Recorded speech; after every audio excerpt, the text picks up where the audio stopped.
విదేశాల్లో చదవాలనుకుంటున్నారా? అయితే విదేశ్ కన్సల్ట్ ని సంప్రదించండి.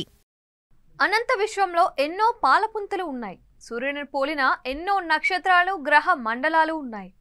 నవగ్రహాలు ఉన్న పాలపుంత లాంటివే అనంత విశ్వంలో లెక్కకు మిక్కిలిగా ఉన్నాయి. ఇప్పటివరకు భూమిపైన మాత్రమే జీవరాశి ఉందని తేలింది.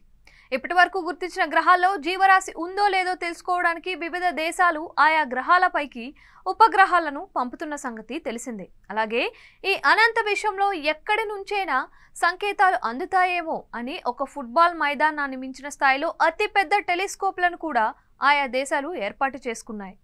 అనుక్షణం ఇవి ఆకాశం నుంచి భూమిపైకి వస్తున్న వాటిపైనే కన్నేసి ఉంచాయి.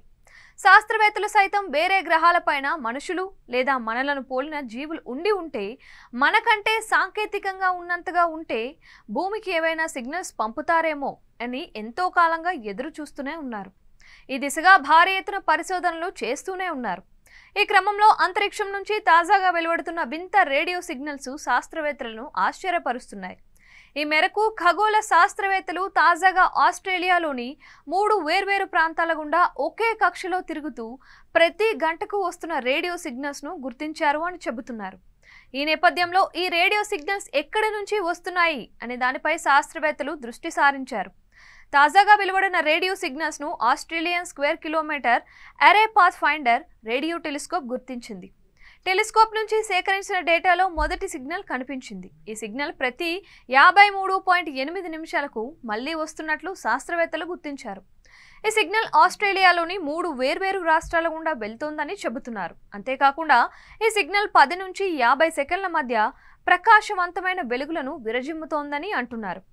రేడియో సిగ్నల్స్ పై పరిశోధనలు చేస్తున్న శాస్త్రవేత్త డాక్టర్ మనీషా కాలే వీటి గురించి వివరించారు. ఈ రేడియో సంకేతాలు 3 విభిన్న ఉద్గార స్థితులను చూపుతున్నాయని తెలిపారు. వీటి లక్షణాలు ఒకదానికొకటి భిన్నంగా ఉన్నాయన్నారు. ఈ సిగ్నల్స్ ఎక్కడి నుంచి వస్తున్నాయో తెలుసుకోవడానికి పరిశోధనలు సాగిస్తాము అని అన్నారు. అలాగే ఈ రేడియో సిగ్నల్స్ ఉద్దేశం ఏమిటో కూడా తెలుసుకోవాల్సి ఉంది. ఈ రేడియో సిగ్నల్స్ ను దక్షిణాఫ్రికాలోని మీర్కాట్ రేడియో టెలిస్కోప్ ద్వారా గుర్తించడం విశేషం. ఈ రేడియో సిగ్నల్స్ న్యూట్రాన్ నక్షత్రం లేదా వైట్ డ్వార్ఫ్ నుంచి వస్తున్నట్లు శాస్త్రవేత్తలు అభిప్రాయపడుతున్నారు. ఈ నేపథ్యంలో రేడియో సిగ్నల్స్ న్యూట్రాన్ నక్షత్రం నుంచి వచ్చినవా లేక అంతు చిక్కని వైట్ డ్వార్ఫ్ పల్సర్ నుంచి వచ్చినవా అనే దానిపైన పరిశోధనలు సాగిస్తున్నారు.